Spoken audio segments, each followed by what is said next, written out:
In this sequence, we're going to show you how you can implement your own templates, that is, sample solutions for specific process automation functions, in SIMATIC PCS 7 as a basis for carrying out the application engineering of your plant. In addition to these sample solutions which are created in the form of CFC charts, a sequential control program in the form of an SFC chart is also used. The SIMATIC PCS 7 library comes with standard templates, for example for motors, valves, and controllers. For the purposes of this exercise, we will make use of a customized library to show you how you can use your own company-specific templates. In the following steps, this library will be de-archived using the SIMATIC Manager. The individual CFC charts will be copied into the master data library. Copying is carried out between the library in the component view and the charts directory of the S7 program in the master data library. To de-archive the library, the menu command File De-archive must be carried out. In the De-archive Select Archive dialog, the archive file simlib.en zip is selected and opened. In the Select Target Directory dialog, the FAST-E folder is selected in which the project was stored. Since the charts contained in the library must be added to the project, we acknowledge with Yes to open the library. The three plans, Motor 1, Valve 1, and PID Control 1, are copied into the master data library. With the Control button pressed, the charts are selected one by one and copied into the charts folder in the master data library. The charts are now available to be used throughout the project. The SimLib can now be closed. In the master data library, sample charts, functions blocks, measuring points, and higher-level engineered solutions are stored, so that they will be available for use in the entire project. The three CFC charts now have to be copied from the master data library FAST-E-lib into the FAST-E-PRJ project in the Function 1 folder of the system. Once the CFC plans have been copied, it is possible to carry out further configuration steps. The following tasks will be carried out in the Process Object view in the SIMATIC Manager. This view guarantees a uniform and comprehensive look into all important aspects of the complete automation solution.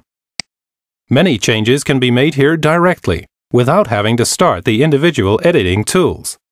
Filter functions allow the number of displayed objects to be reduced in such a manner that only those objects are displayed that are required for the task at hand. In addition, an undo-redo function is also available.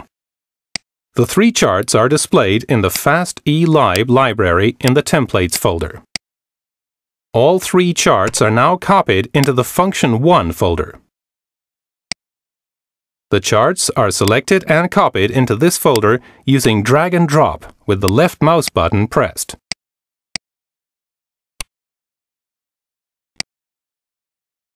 The charts are now available in the project. In our example, there are two identical process areas or units in the plant. Automation of both of the units must be carried out in such a manner that one unit is fully engineered first and tested prior to beginning configuration of the second unit. The automation programs of the first unit are then copied and adapted to the second unit. Before the CFC charts are interconnected, an SFC chart must be created to control the sequential operation of the motor and valve, since this configuration logic must also be available for the second plant section. The SFC plan SFC1, created by the PCS7 wizard in the Function 1 folder of the FAST-E-PRJ project, is renamed and adapted for the simulation. In the first step, the SFC plan SFC1 that was created by the project wizard is renamed to Control. The object SFC1 in the Function 1 folder is selected with the right mouse button, and Object Properties is called up from the context menu of Operations. The engineering of the sequence of operations is carried out in the SFC editor. A step and its associated transition are now inserted. All of the required steps and transitions have now been entered. Before configuring the commands and transition criteria in the steps and transitions, the cursor must be set to selection mode. In the first transition, a condition must be entered which leads to a transition to the next step. The object properties of transition 2 are selected in the context menu. First, a comment is entered. The Condition tab is selected to enter the condition. The PV-in variable of the PID module in the PID Control 1 chart, which is to be used in the transition, is searched for by clicking on the Browse button.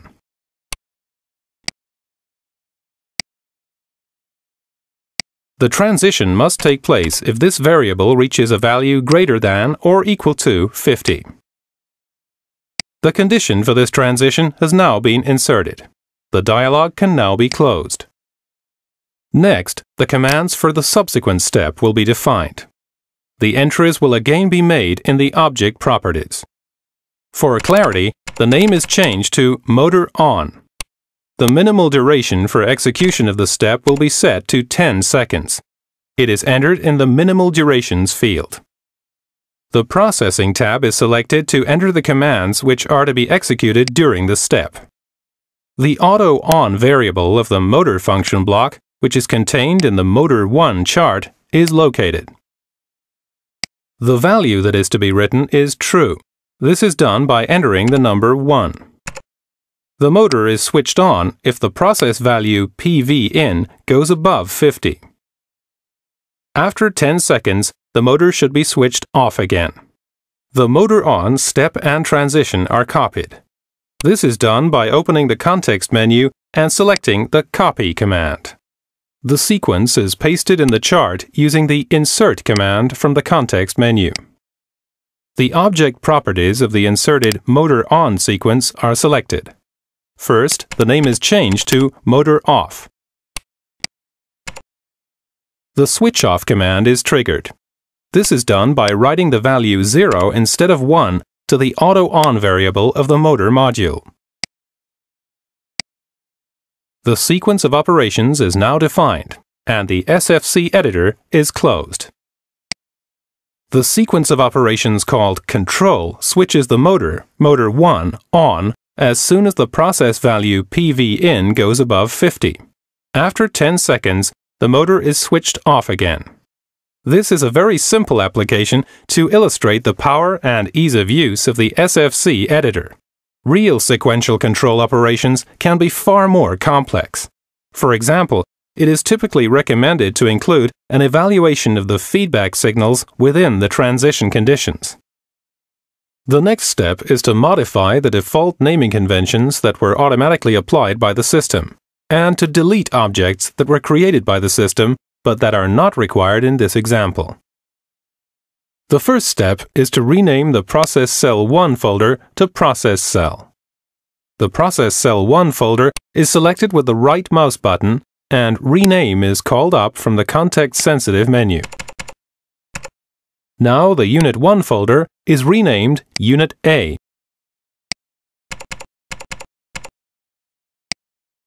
The CFC plan CFC1 that was created automatically by the project wizard is not needed, and thus can be deleted.